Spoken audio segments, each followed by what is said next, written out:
And the first part of the morning, we're going to look at some of the procedural advances in pulmonary medicine. And I'm delighted to have our first speaker, Dr. Sakata, address us this morning, an update in bronchoscopy. Ken was a medical resident here at Mayo, Arizona. He was a chief resident. He was one of our pulmonary fellows. And then he traveled to Rochester for 2 years where he did critical care. And this last year he did interventional pulmonary.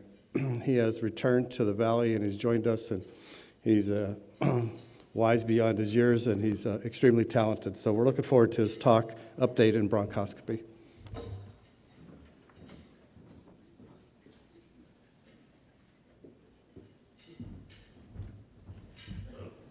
Thank you, Dr. Vigiano, for having me.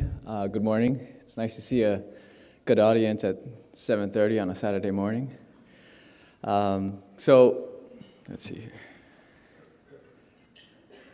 So I have no disclosures, no financial relationships. The topics that I was going to cover today was transbronchial cryobiopsies and guidelines and recommendations that came out last year, and then just hit upon a few airway stents that are on the horizon.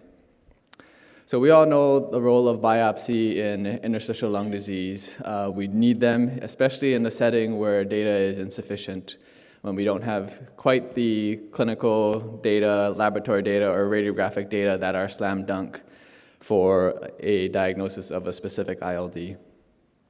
And historically, surgical lung biopsy has been considered the somewhat gold standard or definitive means to obtain a biopsy, but with that comes some risk. And the 30-day mortality risk is overall about 17%.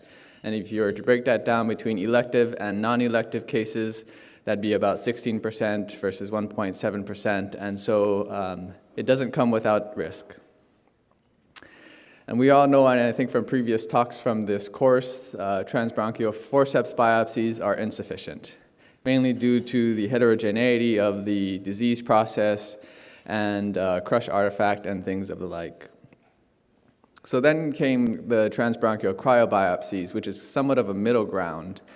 There's lots of literature that are coming out describing cryobiopsies and their utility and role in a diagnosis of diffuse pulmonary lung disease. There's been rapid spread of this non-standardized technique without any competency or safety standards. There's lots of variability in the way the procedure is done, and lots of variability in diagnostic yields and complication rates, which I'll show you in a second. So a bunch of smart people got together and at one of their conferences